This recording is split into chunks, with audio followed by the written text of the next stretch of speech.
고통을 주려고 한 거죠. 변태적이죠. 네. 이건 성적인 무슨 의미가 있는 거겠죠.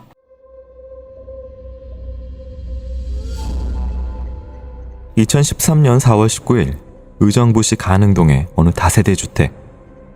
아침부터 칭얼대던 생후 5개월짜리 잠들자 엄마 김씨는 모처럼 한숨을 돌렸습니다. 만 17세의 이른 나이에 엄마가 되어 낯설고 힘든 육아에 아이가 잠든 시간이 유일한 휴식 시간이었습니다. 잠시 눈을 감은 김씨는 살랑 불어오는 바람에 자신도 모르게 잠들었다가 뭔가 차가운 것이 자신을 콕콕 찌르는 것을 느꼈습니다. 눈을 뜨자 웬 중년의 남자가 드라이버를 들이대고 있었습니다. 범인이 피해자에게 눈을 감으라고 하고 금전이나 귀금속 등의 위치를 물었습니다. 사실대로 말하지 않으면 아이를 죽인다고 협박했습니다. 당혹감에 비명을 지를 뻔한 김씨. 하지만 괴한은 이런 일이 처음이 아니라는 듯 여유있게 김씨의 입을 막고 그곳에 있던 휴대전화 충전기 전선 2개로 김씨의 양손과 양발을 묶어 김씨를 꼼짝 못하게 했습니다. 그리고 방안 이곳저곳을 서성이던 범인은 갑자기 김씨를 묶고 있던 충전기 전선을 푼 다음 우서한 말을 내뱉었습니다. 돈 줄래? 한번 할래? 완강히 거부하던 김씨의 상의를 찢고 강제로 성폭행한 범인. 그리고 피해자 김씨에게 변태적인 행위를 하지 않으면 죽여버리겠다고 했습니다. 겁에 질린 피해자는 어쩔 수 없이 범인의 요구에 따를 수밖에 없었습니다. 변태적 욕망을 충족한 후 남자는 집안을 돌아다니며 서랍 등을 뒤져 금반지, 금귀걸이 등 약 250만 원 상당의 금품과 휴대전화와 카드 그리고 주민등록증을 챙겼습니다. 이제 악몽이 끝나는가 싶었는데 범인이 나가기 전에 피해자의 은밀한 부위를 핸드폰 카메라로 촬영을 했습니다. 그리고 이를 빌미로 신고하면 피해자와 아이를 다 죽여버리겠다고 협박했습니다. 범인이 달아난 직후 묶인 채로 아이가 무사하기만을 바라며 구조를 기다렸습니다. 잠시 후 피해자의 집을 찾은 어머니가 딸이 묶여있는 광경을 목격했고 바로 경찰에 신고했습니다. 경찰은 피해자 김씨가 진술한 범인의 인상착의를 토대로 바로 수사에 착수했습니다. 그런데 가능동 사건에는 며칠 전 타 지역에서 일어났던 사건과 유사한 점이 몇 가지 있었습니다. 4월 15일에 서울 광진구에서 비슷한 사건 하나가 있었던 겁니다. 여성 혼자 사는 빈집에 침입한 범인이 집안을 뒤져 카메라와 노트북, 중국 돈 800위안을 훔쳐간 사건이 있었습니다. 빈집을 노려 절도만 했다면 연결짓지 않았을 텐데 특이한 점이 범인이 그 집에 있던 여성 팬티 30개와 브래지어 10개 등도 함께 훔쳐간 겁니다. 금전과 성적인 것이 동시에 있던 현장이었죠. 연이어 여성 혼자 있는 집을 노린 점과 성적으로 이상 심리를 가진 범인의 행동 등 여러 정황을 근거로 경찰은 동일범의 소행이 아닌지 의심했습니다. 당시에는 단지 두 사건 사이의 연결고리도 확신하지 못하고 있었으나 범인이 뿌려놓은 범행의 연결은 훨씬 어둡고 복잡한 것이었습니다.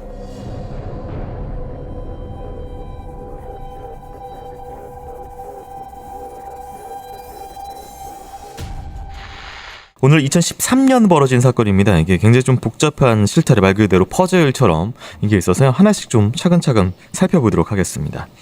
먼저 이 사건 같은 경우 지금 가능동 사건 같은 경우에는 강도로 들어간 것처럼 보여요. 처음에 이제 돈 어딨냐 이러면서 뒤지면서 다니다가 갑자기 5개월 아이가 있는데 엄마인데 성폭행을 하고 변태 행위를 굉장히 강요를 합니다.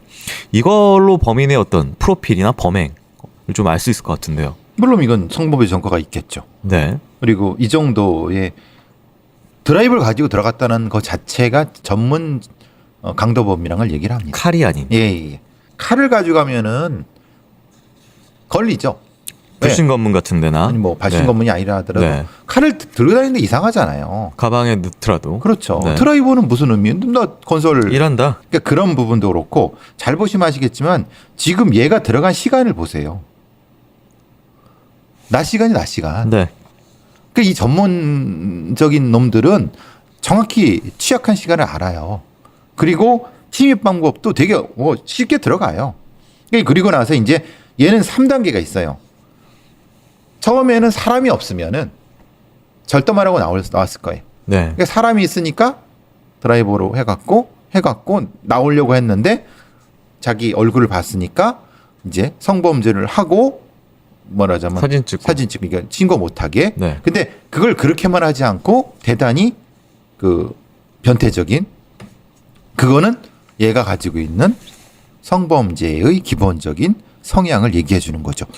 이전에 네. 이와 유사한 형태의 성범죄가 있었을 것이다. 이죠. 네. 그거는 여기만 두지면 안 되고 소년 때의 사실도 다 싹 해야 되는데 우리는 그걸 보기가 힘드니까 네. 어쨌든 세 개로 구분할 수 있어요. 얘는. 근데 어쨌든 이 지금 제가 이거를 좀 말씀드리기 좀 곤란하기도 하지만 이게 변태 행위에서 본인의 어떤 그런 DNA가 남는 그런 것들에 대해서 이거를 DNA 증거가 남는 행위를 시켰는데 이 2013년이라서 예. 검출이 될 수도 있을 텐데 왜 이런 거를 감안하고 하는 건가? 왜 이런? 근데 거- 사실은 네. 10년, 11년에 DNA법이 통과가 되면서 네. 만약에 이놈이 교도소에 있었거나 아니면 그 관련된 게 있으면은 DNA 법이라는 게 뭔지가 알고 네. 그럼 자기도 들어봤을 거란 말이에요 분명히. 네. 이제 책으로 들어가면 네. 소화가 되면은 네. 실제로는 저기 DNA 검출하기 어렵다. 안 됩니다. 변성이 되는 거죠. 네. 이게 소화가 되는 거죠 말하자면. 네. 이게 또 하나의 사건 광진구에서 있었는데요. 이거는 뭐 그냥 말 그대로 침입이고 이게 아마 중국 분이셨던 것 같아요. 중국 돈을 훔쳐갔고 특이한 게 이 여성용 팬티와 브래지어 30개, 10개. 그러니까 이제 이거는 뭔가요? 이게 그러니까요. 네. 이게 돈이 되나요? 돈 때문에 이걸 뭐 착용했던 거라서. 그러니까, 네. 그러니까 돈이 안 되겠죠. 네. 그러면 이거는 아무래도 이 성적인 뭐 자유행위나 이런 거 관련된 형태가 될 수 있으니까 네. 이건 성적인 무슨 의미가 있는 거겠죠. 그리고 여성 혼자 있는 집만 노리고 네. 그런 부분이 있죠. 그럼 이런 거 가져가는 사람 같은 경우에는 만일 그 집에 여성이 혼자 있다라면은 성폭행 범죄도 당연하죠. 하는 그렇죠.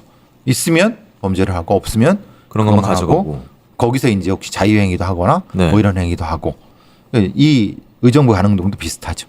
당시 경찰은 사건 신고 직후에 범행 현장 주변부터 하나씩 불신 검문을 하던 상황이었습니다. 이후 수사 상황 살펴보도록 하겠습니다.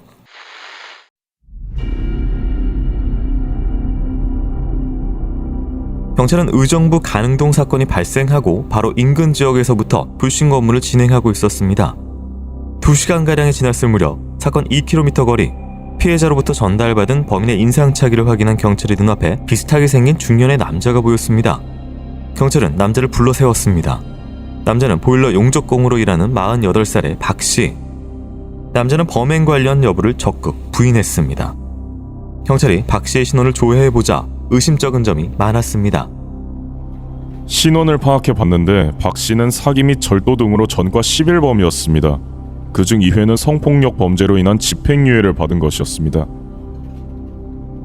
박 씨는 안양교도소에서 4년 6개월을 복역 후 출소 후엔 영등포 근처에서 일용직 용접공으로 일하던 중이었습니다.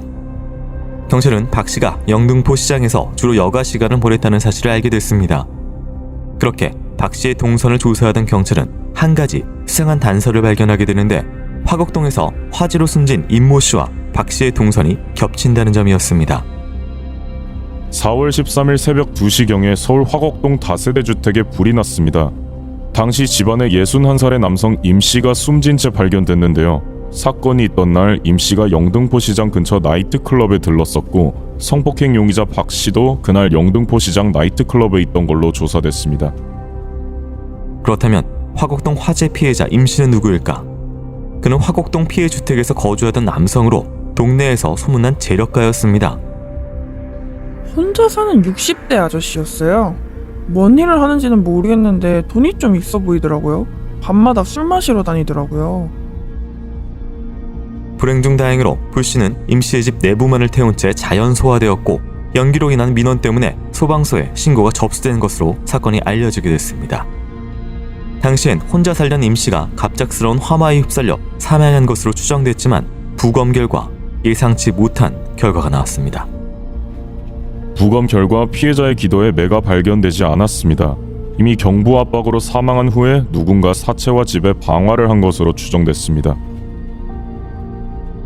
누군가 혼자 사는 임씨를 목졸라 살해하고 화재로 위장한 사건. 원한을 품은 면식범의 소행인지 아니면 사고인지 아직은 모든 것이 밝혀지지 않은 상황. 경찰은 수사 방향을 다각도로 보고 다세대 주택에 설치된 CCTV부터 분석을 시작했습니다.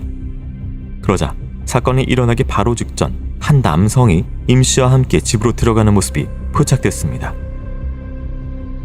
용의자가 피해자의 집으로 들어가는 장면이 확인이 됐는데요. 문제가 용의자가 집 안으로 들어갈 때 팔로 얼굴을 가렸습니다.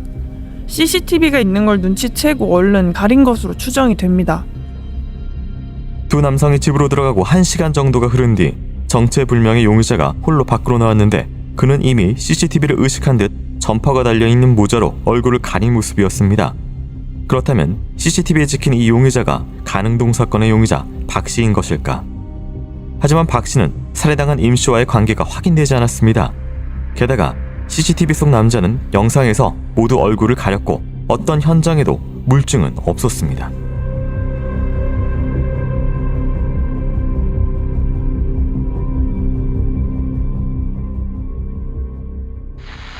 네, 또 하나의 퍼즐이 등장을 했습니다. 일단 박 씨라는 사람이 하나 나왔고요. 이 사람 같은 경우에는 2001년 12월 26일 강간치상죄로 징역 3년에 집행유예 4년, 2003년 7월 25일 사기죄 및 절도죄 등으로 징역 1년, 2008년 10월에 집단 흉기 등의 상해죄 및 특수절도죄로 징역 1년 6개월, 2008년에 준강도죄 및 절도죄로 징역 3년, 이렇게 해서 2012년에 이제 나온 사람입니다. 11범입니다. 성폭행 전과가 2번이 있었고요. 사기 특수절도, 중강도. 그래서 이제 특수절도, 중강도는 어쨌든 이런 가능동 사건이 사실 강도, 절도, 성폭행 다 있기 때문에 이렇게 전과에선 좀 겹치는 부분이 있거든요.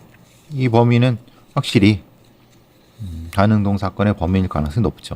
그냥 닥치는 대로 침입, 절도, 강도, 강간 이런 것들, 흉기 상해 딱 연기가 다 되죠. 네. 예. 가능동 사건 이틀 전에 화곡동에서 살인 및 방화가 있었는데 화곡동 다세대 주택 구역이었고요. 자연 소화된 채 불이 꺼졌고 그래서 이제 주변 몇몇 이웃은 이제 연기가 난다 정도지 불난지 모르는 사람들도 있었고 당시에 집안의 창문이 모두 또 닫혀 있었던 상황이라고 합니다. 제가 그 말씀드렸잖아요. 불 지르고 다탈하고 문을 닫고 가는데 꺼진다고. 왜? 산소가 사라지기 때문에. 그러니까 문을 열어놓으면 다 타겠죠. 근데 그렇게 되면은 너무 빨리 타겠죠. 그러니까 이걸 알았는지 문을 닫아놓으면 시간이 좀 걸려요. 연기만 나고. 근데 안에는 다 탈 수 있어요. 그거를 아마 정확하게 알았던 범인이었으면은 그걸 계산했을 수 있는 거고. 네. 그러니까 이게 이제 말하자면 범죄 은폐 방화 형태가 되겠죠. 범죄 은폐 방화는 왜 하겠어요? 사람을 죽였으니까.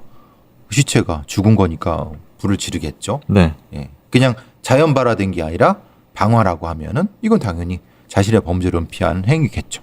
이 CCTV가 있었는데요.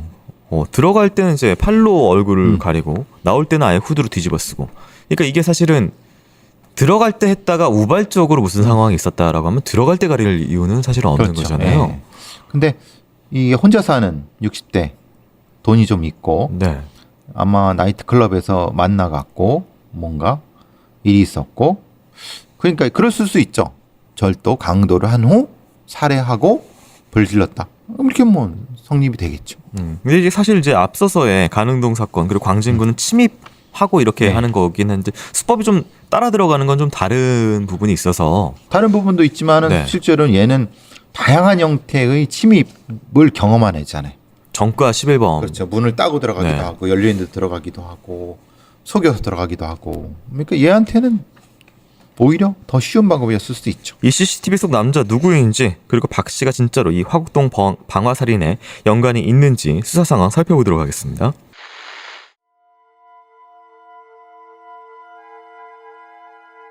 화곡동 방화범의 신원조차 파악되지 않은 그때 경찰은 우선 용의자 박 씨의 성폭행 등 가능동 및 광진구 범행 관련 여부부터 수사에 들어갔습니다. 박 씨는 혐의를 계속 부인했으나 박 씨가 소유하고 있던 휴대폰에서 가능동 사건 피해자 김 씨의 알몸 등을 찍은 사진이 나왔습니다.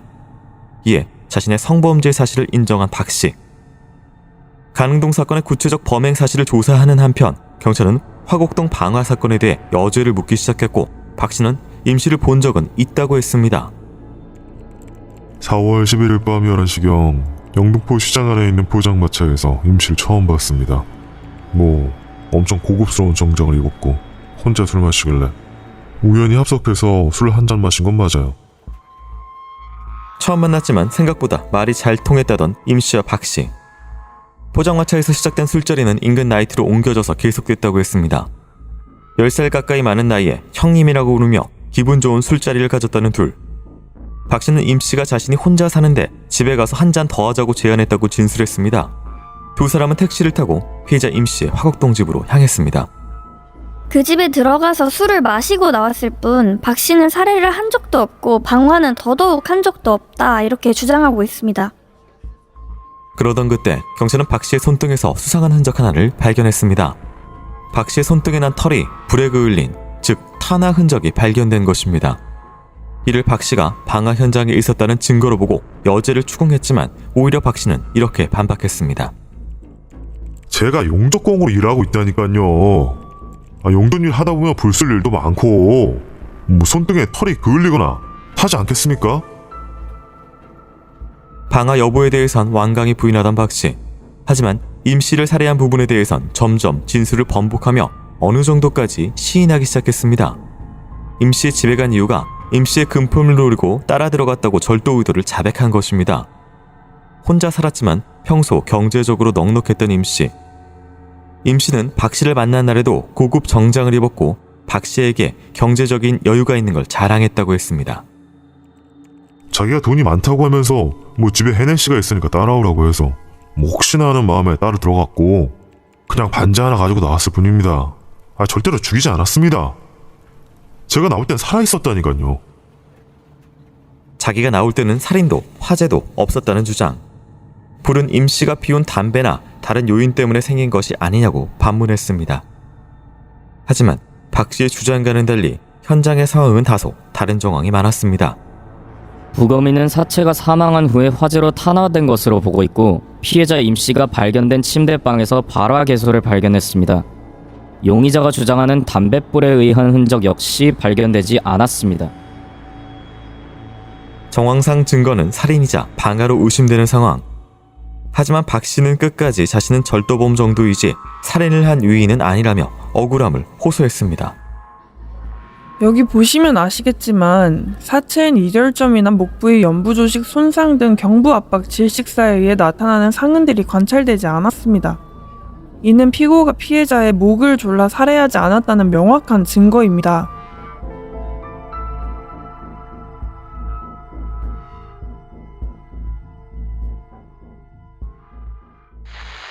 둘이 처음 만난 사이였다. 뭐 진술은 포장마차에서 얘기하다가 뭐 잘 맞아서 나이트도 갔고. 근데 사실 뭐 모르는 자리에서 만난 아저씨를 2차 뭐 나이트 갔다. 그리고 집으로 데리고 갔다. 이게 사실은 이제 이상한 상황이어서. 그러니까 지금 여기서 우연히 합석했다. 뭐라든 포장마차에서 처음 봤다. 이런 건 다 거짓말입니다. 이거는 얘의 말이에요. 박씨 말이에요. 네. 그러니까 어떻게 만났는지 모릅니다. 그건 다 본인의 말이기 때문에 뭐 술자리에 기분 좋았다. 이런 것도 다 그냥 다시 한번 생각해 봐야 되는 거고, 문제는 피해자와 박 씨가 임씨 집에 들어갔다는 거예요. 네. 그리고 그때 얼굴을 가렸고 나왔다는 거예요. CCTV를 피해서. 그리고 사람이 죽었고 이거지. 그 전에 뭘 했다 이거 사실 의미가 없습니다. 다만 이제 탄화 흔적을 발견했다고 하면 빨리 이거를 검사를 했어야 되는데 이거는 조금 약간 좀 그런 것 같아요. 용접공들이 탄화 흔적은 물론 당연히 용접 장갑을 끼고 하지 누가 안 잡고 합니까? 맨손으로 네. 이걸 하진 않는다. 불똥 그런 네. 그런 바보가 어디 있습니까? 그러니까 이제 이거는 거짓말인데 네. 변명하려고 하는 거죠. 뭐 해다 보니까 그랬다라고 하면 그러면은 불똥이 튀면 그렇게 튀는 게 아니라 어떻게 튑니까? 이렇게 튀지. 네. 지금 탄화 흔적은 뭐예요? 좀 넓은 면적으로 그렇죠. 싹. 넓은 문적에서 넓게 이 털의 끝에가 몽을 지는 그런 현상이에요. 그럼 네. 그거를 정확히 빨리 해서 사진을 찍어놓는가 해야지 맞지. 너 탄 적이 있는데 이거 이런 식은 아니죠. 뭐 그렇게 하진 않았겠지만은 네. 이거는 그걸 당연히 얘네들이 순간적으로 이 임기응변 변명을 얼마나 잘하는데. 네. 이제 박 씨 같은 경우에는 자기는 뭐 그래 돈을 노리고 이제 간 건 맞다. 내가 절도범이니까. 계속 뭔가 네. 얘기를 하죠. 얘기를 조금씩 흘리죠. 네. 네. 근데 내가 살인을 한 적도 없고 살인할 유인도 아니다 이렇게 얘기를 하고 당시에 이제 뭐 현장에서는 사체의 일혈점이나 목 부위 연부 조직 손상, 그러니까 말 그대로 경부압박 실사에 의한 일반적인 상흔이 나타나지 않았다. 이게 어떻게 얘가 졸른 거냐, 우리. 예, 이 검씨가 사실 이 사건에서 사실 혼동을 줬어요. 부검의와 달라요. 좀 다르죠. 예. 네. 딱 가서 얘기를 하는데, 이거 보니까 뭐 실제로 살아있을 때 불나서 탔네? 보니까 이거네? 이 뭐 일혈점 얘기 또 하는데, 그러니까 뭐 저기 나올 때는 살아있었어요? 화재사예요? 라고 해버렸는데, 실제로는 부검할 때 다른 문제가 나오고 매가 안 나오고, 그러고 실제로 이제 이 범인의 범인 변호사가 네. 이걸 이용한 거죠. 네. 아니 이 사람 봐, 이 사람 이렇게 했고 살아 있었다는데 내가 그럼 사람 죽인 거 맞나? 뭐 이런 식으로 이런 부분들. 근데 다른 가능성도 충분히 그 검시서에 써놨어야 되는 게 맞아요.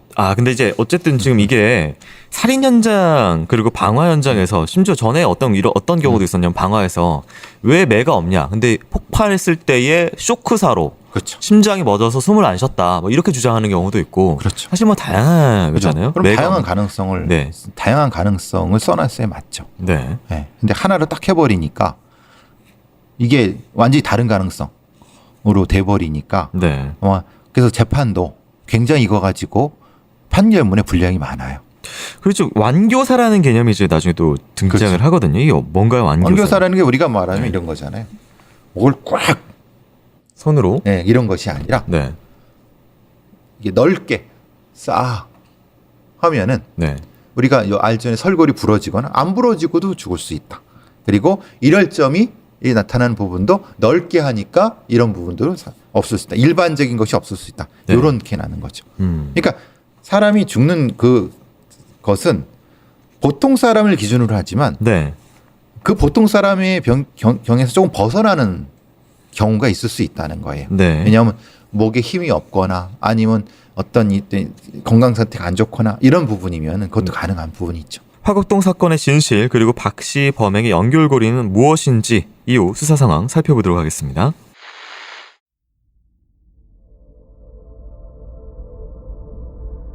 사건 당일 박 씨는 임 씨가 술에 취해 식탁 의자에 앉아 졸고 있는 틈에 안방, 장롱, 서랍장 등을 뒤졌으나 현금이나 귀금속을 발견하지 못했다고 했습니다. 이에 그냥 나오려다가 마침 피해자의 왼손 손가락에 있는 금반지가 눈에 띄었다고 했습니다.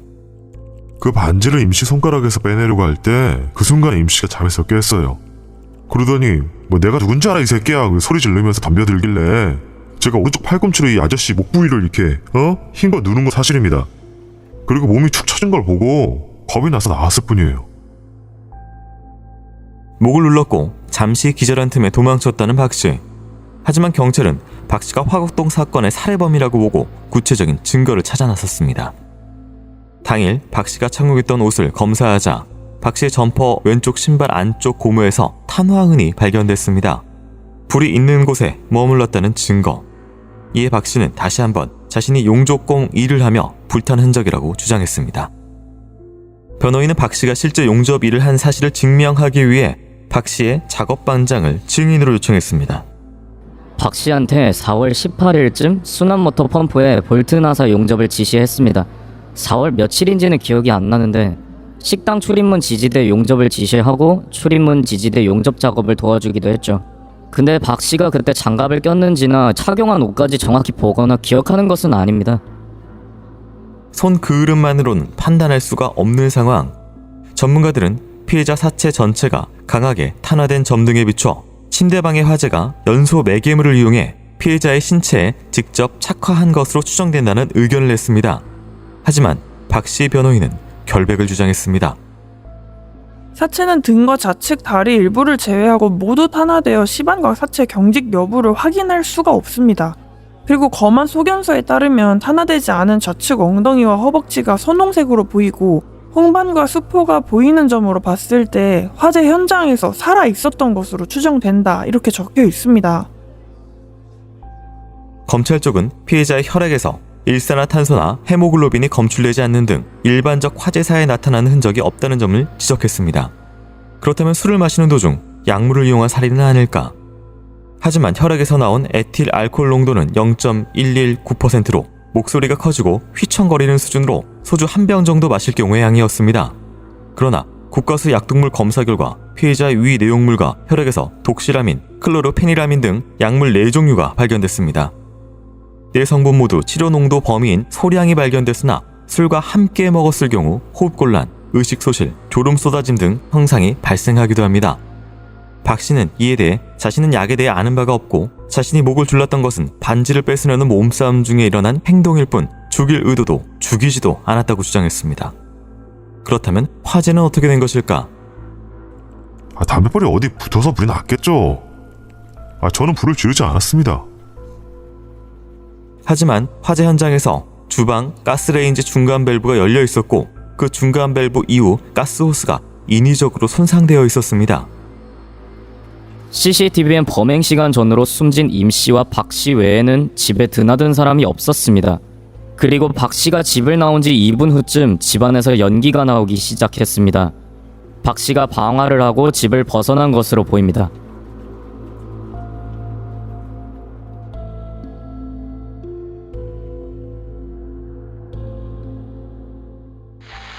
네, 일단 뭐 손 아까 타나은 얘기도 있었는데 옷 같은 경우에도 이제 점퍼, 신발 안쪽에 고무에서 타나은이 있었다. 이거에 대해서 실제 작업반장이 뭐 그 이후에 뭐 내가 지시한 게 있었다. 뭐 일은 시켰다. 이렇게 얘기를 하긴 합니다. 근데 뭐 이거에 대해서 어떻게 보시나요? 그러니까 용접불똥이 튀어서 한 타나운가 이 옷의 넓은 면적의 옷 이 부분이 말하는 뭐 보풀하기 같은 것들이 네. 탄 거는 특징이 다릅니다. 네. 그러니까 그런 부분들에 대해서 명확히 입증을 하면은 이것도 사실은 용접이 아니라 자기가 불을 지르고 그 과정에서 확산된 불에 의해서 이게 탄환이 나타났다는 걸 알 수가 있겠죠. 뭐 그 부분 확인은 일단 안 됐고 몸에서도 이제 4가지 종류의 약물이 발견됐는데 이게 뭐 치사량 뭐 이런 것 뜻이 아니라 말 그대로 소량 정도 뭐 네. 그게 나왔습니다. 뭔가 이렇게 이 무력화 시켜갖고 네. 내가 쟤한테 뭘 뺏으려고 해요. 술에다가 그걸 타면 잘 안 녹아요. 네. 많이 하면은. 근데 그러니까 적당한 양을 하게 되면은 녹게 되기도 하고 그러면은 실제로는 이것이 이 약과 알코올의 이 반응에서 두세 배 이런 작용을 노리는 게 타당하겠죠. 이 사람 뭐 절도 강도를 주로 했으니까 일단 좀 기절시키고 이 집에 있는 물건을 가져가려고 했었다. 그렇죠. 이게 그래서 얘가 뭘 하려고 했냐 이 말이에요. 핵심은 네. 얘가 뭘 하려고 했느냐. 그러니까 술에 약을 타갖고 먹였는데 진짜 이걸 가지고 가려고 한 건지 근데 그 과정에서 진짜 죽였는지 아니면은 뭔가 그냥 살아있는 상태에서 불을 질렀는지 그러니까 이 사람들은 저거예요. 살인 이후에 네. 사체훼손으로 갈지 네. 아니면은 방화사로 갈지 환자 이걸로 구분하는 거예요. 적용되는 법리 때문에 법리만 그런 네. 거지 실제로는 이 놈이 얼마나 나쁜 놈이어 갖고 어떻게 사람을 죽여서 그럼 동기가 뭐냐 이 말이에요. 네. 그걸 찾아야 되는 건데 방법만 찾으니까 형량이 이상한데 왜? 그러니까 아까 뭐 잠깐도 검안 소교서 이야기가 앞서서 나오기도 했지만 이 검안 소교서에 따르면은 탄화되지 않은 좌측 엉덩이와 허벅지에 선홍색으로 보인다. 홍방과 수포가 보인다. 말 그대로 이거는 어쨌든 생활 반응, 그러니까 생존했기 때문에 이제 신체에서 나오는 반응이다. 그렇죠. 살아 있었다. 이 사람이 죽인 게 아니다. 왜냐하면은 실제로 다른 어떤 경우도 그렇게 하는 게 존재한다. 그러니까 꼭 내가 말한 게 뭐 정답은 아니다라고 입장을 바꿨잖아요. 네. 이제 사실 그 부분 때문에 결국은 혼란이 빚어진 건 맞죠. 예. 어쨌든 뭐 지금 이거는 사망한 이후에도 일어날 수 있는 뭐 그런 부분으로 보시는 거고 예.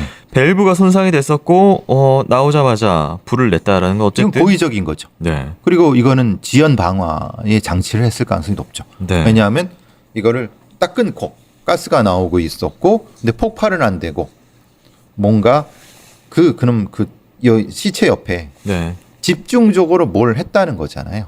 태우기. 착화 말 그대로 불을 네, 붙인 네, 거 시체에 그렇죠. 직접적으로. 그렇죠. 어쨌든 뭐 집에 혹시 불을 질러도 없다면은 내가 이 사람을 뭐 목 조르고 이런 과정에서 직접적으로 내가 뭐 시신에 남긴 게 있을까봐 이거를 완벽하게 없애기 위해서 시신에 직접 탄화를 한 착화를 한 그렇죠. 뭐 이런. 완전히 다 태우려고 네. 했을 수 있고 반대로 살아있을 때 그랬다면 고통을 주려고 한 거죠. 네. 변태적이죠. 아주. 네. 그러니까 두 중에 하나를 찾아야 되는 거죠.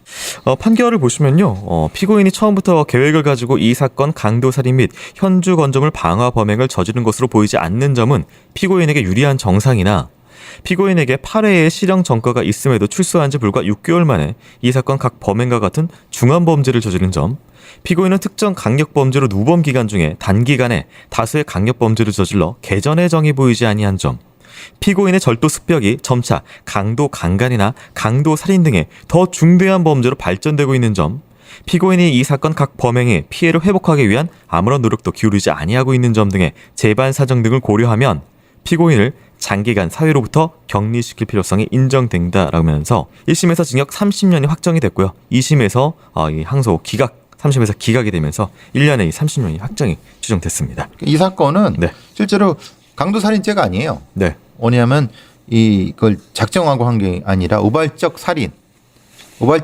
후에 불을 지른 거예요. 네. 그러니까 형량이 비교적 낮게 나왔지만은 실제로는 얘의 그 앞에 범죄라든가 이 반복적인 범죄를 봐서 형량이 높게 나온 거예요.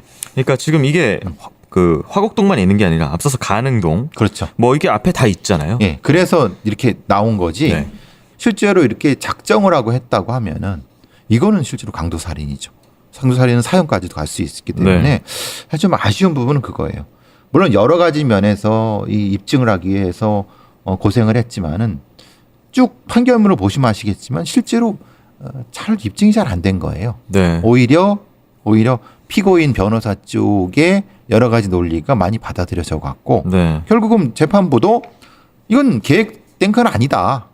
그냥 절도로 하려고 들어왔는데 네. 어떻게 돼서 죽었다. 왜냐면 몸싸우는 과정에서 눌려갖고 완교사가 돼서 죽었다 이 얘기예요. 네. 그런 다음에 죽은 후에 그 자기의 범죄를 감추기 위해서 불질렀다. 이건 살인은 아니에요. 그러니까 어쩌다가 죽은 거예요.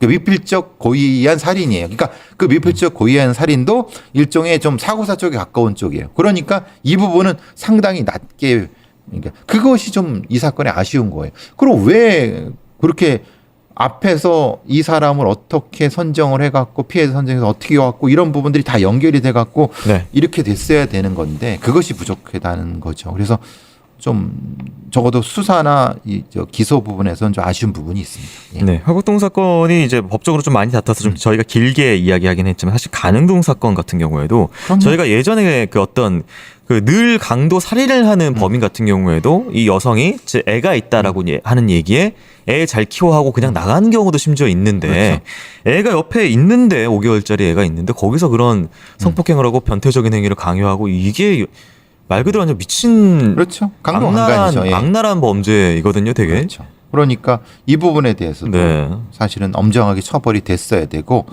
얘는 사실은 교화는 안 돼요. 이런 애들은. 네. 그래서 이제 다시는 사회로 나오면 안 되죠. 예. 이 박 씨가 임 씨로부터 훔친 반지의 가격은 시가 38만 원 정도였습니다. 집에 불을 지르고 사람을 해친 후 박 씨는 일주일이 채 지나지 않아 5개월 된 딸을 둔 미성년 여성을 성폭행하고 여성의 속옷을 훔치고 다녔습니다. 교정, 교화라는 말이 무겁게 다가오는 연속된 범행들입니다. 피해자의 명복을 빌고 피해자의 정신적 회복을 바랍니다. 교수님 오늘 수고 많으셨습니다. 고맙습니다.